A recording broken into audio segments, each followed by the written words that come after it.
أعوذ بالله من الشيطان الرجيم بسم الله الرحمن الرحيم أولئك هم الوارثون الذين يرثون الفردوس هم فيها خالدون ولقد خلقنا الإنسان من سلالة من طين ثم جعلناه نطفة في قرار مكين ثم خلقنا النطفة علقة فخلقنا علقة فخلقنا العلقة مضغة فخلقنا المضغة إزاما فخلقنا المضغة إزاما فكسونا الإزام لحما ثم أنشأناه خلقا آخر فتبارك الله أحسن الخالقين ثم إنكم بعد ذلك لميتون ثم إنكم يوم القيامة تبعثون.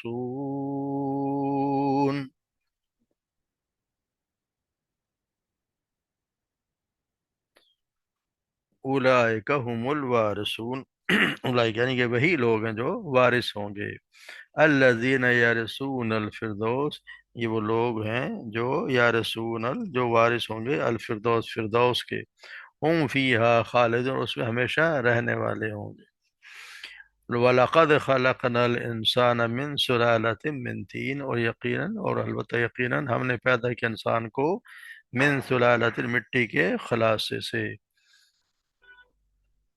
ثم جعلناہ، پھر بنایا ہم نے اسے، یا نطفہ، پھر ہم نے ایک نطفہ بنایا، فی قرار مکین، جو ایک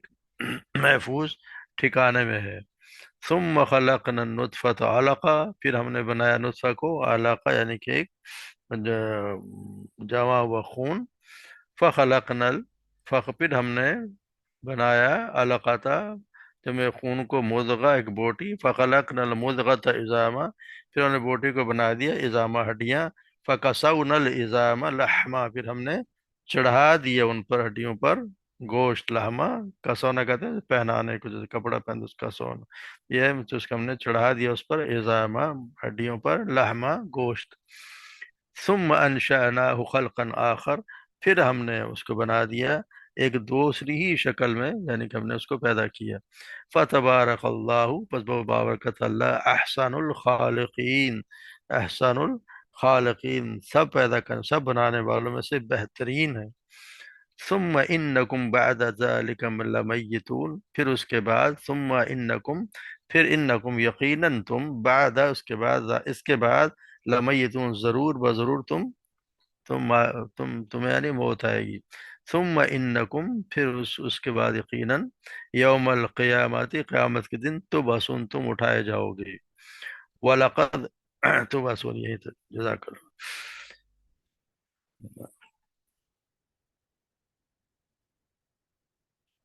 تو یہاں یہ جیسے ہم پڑھ رہے ہیں کہ پچھلی ہم نے صفات پڑھی ہیں ان لوگوں کی جو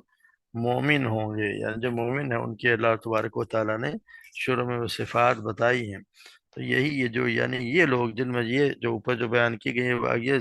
7 صفات جن میں ہوں گی، وہ پھر کامل مومن ہوگا، اور تو پھر کامیاب ہوگا، پھر کامیاب ہوگا تو پھر اس کے لیے کامیابی اور کامرانی بھی اسی نے ہونا ہے. تو پھر اس کے لیے بتایا گیا ہے کہ جس کی میں 7 صفات ہوں گی وہ وارث ہوں گے. اور وارث کی چیز ہوں گے فردوس کے. فردوس کہتے ہیں اس کو ایسا باغ جس کے گرد کوئی باؤنڈری وال ہو، اور اس کے بہت زیادہ وسیع ہو، آدمی کی جو رہائش گاہ اس سے بالکل ساتھ ہو، اس میں ہر قسم کے پھل خصوصاً انگور پائے جاتے ہوں. بلکہ بعد میں یہ بتایا کہ پالتو پرندے اور جانوروں کو بھی پایا جانا اس میں مفہوم میں شامل ہے. یعنی وہ سب سے بہترین جگہ ہوگی. جیسا ہے کانت لہم، جو سورہ کاف میں کانت لہم جنات الفردوس نزلا، ان کی میزبانی کے لیے فردوس کے باغ ہیں. تو اسی طرح یہ کہتا ہے کہ یہ فردوس کے جو وارث ہوں، کیونکہ یہ کیونکہ یہ ہم پڑھیں گے آگے، آپ صلی اللہ علیہ وسلم نے فرمایا کہ جب بھی تم مانگو تو فردوس مانگو، کیونکہ وہ جنت کا اوسط اور جنت کا اعلیٰ سب سے بلند حصہ ہے، اسی پر رحمان کا عرش اور اسی کے اس کے جنت کی نہریں نکلتی ہیں۔ تو اس کا مطلب ہے کہ سب سے افضل جنت ہے، اس کے وہ وارث بنائے جائیں گے۔ اور وارث بنایا جانے کی وجہ بھی تین وجوہات بیان کی گئی ہیں۔ ایک تو یہ کہ کسی چیز کا حقدار ہونے کے سب سے مضبوط سبب اس کی حقداری، یعنی کہ وہ اس کے حقدار ہیں، یعنی اس میں وہ صلاحیتیں ہیں، ان میں جام کیے ہیں، جس لیے وہ اس کے مستحق ہیں۔ تو سب سے زیادہ مستحق اس کے جو اس کا حقدار ہوتا ہے وہ ہے۔ دوسری وجہ یہ کہ جنت ان کے بابا آدم علیہ السلام کی ملکیت تھی، وہ رہا کرتے تھے، جو وہاں سے نکلے تو ان کی اولاد جو یہ اعمال کرے گی اپنے والد کے جائیداد میں وارث ہوگی۔ تو تیسری وجہ یہ کہ جیسے حدیث میں فرمایا کہ آپ نے فرمایا کہ تم میں سے ہر ایک کے لیے دو گھر ہیں، ایک گھر جنت میں اور ایک گھر آگ میں، یعنی جہنم میں۔ پھر اگر وہ کوئی فوت ہو جائے اور وہ آگ میں چلا جائے تو جنت والے اس کے گھر کے وارث بن جاتے ہیں۔ تو یعنی کہ یہ اسی یہی مطلب ہے اولئک هم الوارثون، تو یہ ہے کہ وہ اس کے وارث بن جاتے ہیں۔ تو یہاں پہ اللہ تبارک و تعالیٰ نے ان کو بتایا کہ جن میں یہ صفات ہوں گی وہ اس جنت کے وارث ہوں گے جو سب سے بہترین ہے، سب سے اونچے مقام پر، سب سے اونچا جس کا مقام ہے وہ جنت وہ ہے جس کے یہ لوگ وارث ہوں گے۔ جس طرح آپ صلی اللہ علیہ وسلم فرمایا، ابو ہریرہ بیان کرتے ہیں کہ آپ نے فرمایا جو شخص اللہ تعالیٰ اس کے رسول پر ایمان لائے، نماز قائم کرے اور رمضان کے روزے رکھے، تو اللہ تعالیٰ پر یہ حق ہے کہ اسے جنت میں داخل کرے، خواہ اس نے اللہ کی راہ میں ہجرت کی ہو یا وہیں رہا ہو جہاں پیدا ہوا۔ تو صحابہ نے عرض کی کہ اللہ کے رسول، کیا ہم لوگوں کو یہ بات بتا نہ دیں؟ تو آپ نے فرمایا جنت میں 100 درجے ہیں جو اللہ تعالیٰ نے اپنی راہ میں جہاد کرنے والوں کے لیے رکھے ہیں، اور ہر درجوں کے درمیان اتنا فاصلہ جتنا فاصلہ آسمان و زمین کے درمیان ہے۔ تو جب تم اللہ سے مانگو تو جنت الفردوس مانگو، وہ جنت کا درمیانی اور سب سے بلند درجہ ہے، اور اس کے اوپر رحمان کا عرش ہے، اور اسی سے جنت کی سب نہریں نکلتی ہیں۔ تو سیدنا انس بیان کرتے ہیں کہ ربیہ بنت برا رضی اللہ عنہ کا بیٹا حارثہ بن سراقہ رضی اللہ عنہ بدر کے دن ایک نامعلوم تیر سے شہید ہو گئے۔ تو وہ آپ کے پاس آ کر کہنے کہ یا رسول اللہ مجھے حارثہ کا حال بتائیے، اگر وہ جنت میں ہے تو میں اس کے ثواب کی امید رکھوں اور صبر کروں، اور اگر کہیں اور ہے تو اس کے لیے رو کر اپنا غم ہلکا کروں۔ تو آپ نے فرمایا ام حارثہ، جنت میں بہت سے درجے ہیں، اور تیرا بیٹا تو فردوس بری میں داخل ہوا ہے جو سب سے اعلیٰ جنت ہے۔ تو جب بھی اللہ سے مانگے جنت، یا اللہ جنت، اللہ انی اسألک جنت الفردوس، جنت الفردوس انسان کو مانگنی چاہیے۔ اور پھر یہ ہے کہ ہم فیہا خالدون، ہمیشہ اس میں رہیں گے، وہاں سے کوئی جنت سے نکالا نہیں جائے گا، اور نہ ہی وہ خواہش کرے گا کہ میں کوئی چھوڑ کے جاؤں۔ پھر جس طرح ہم سورہ حج میں پڑھا ہے وہی ہے، اللہ تبارک و تعالیٰ ہے وَلَقَدْ خَلَقْنَا الْإِنسَانَ مِنْ سُلَالَةٍ مِنْ طِينٍ، اللہ تبارک و تعالیٰ کہتے ہیں ہم نے انسان کو مٹی کے خلاصے سے پیدا کیا۔ یہ اللہ پہ مختلف جو اس کے اسٹیجز ہیں وہ بتائے گئے ہیں۔ ثم جعل نطفۃ فی قرار مکین، پھر اس کو ماں کے رحم میں ہم نے ٹھہرا دیا۔ ثم خلقنا، پھر ہم نے اس کو جمع خون میں بنا دیا، پھر ہم نے اس کو بوٹی بنا دی، اور پھر اس کو سے ہڈیاں بنائی، ان کے اوپر گوشت چڑھا کے اس کو ایک مکمل انسان بنا دیا۔ ثم انشأناه خلقا آخر، پھر ہم نے اس کو ایک اور ہی شکل میں انسان کو پیدا کیا۔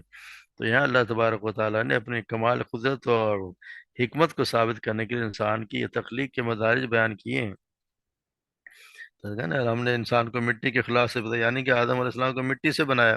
اور انہیں سے آگے ان کی ساری نسل چلائی، تو پھر اسے نطفہ کی اصل مٹی ہے، اور اس نطفہ کو پھر رحم مادر میں پہنچا دیا، جہاں وہ اللہ کے حکم سے ٹھہر گیا، پھر اسے ہم نے پڑھا کہ سرخ اور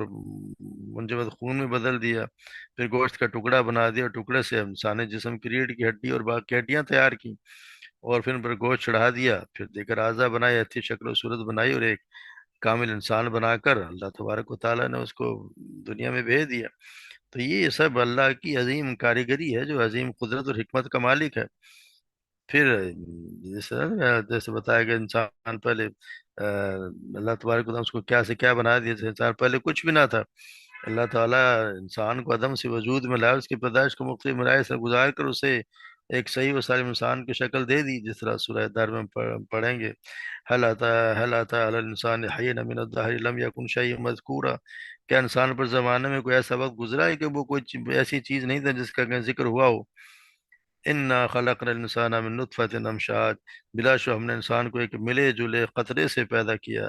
نبتلیہ فجعلناہ سمیعا بصیرا، پھر ہم نے خوب سننے والا اور خوب دیکھنے والا بنا دیا۔ تو یہ اللہ تبارک و تعالیٰ آپ صلی اللہ علیہ وسلم نے فرمایا کہ سیدنا ابو موسیٰ الشری بیان کرتے ہیں کہ آپ نے فرمایا اللہ تعالیٰ نے آدم کو ایک مٹھی مٹی سے پیدا کیا، جسے اس نے تمام زمین سے جمع فرمایا، چنانچہ آدم کی اولاد اسی مٹی کے لحاظ سے مختلف ہوئی ہے،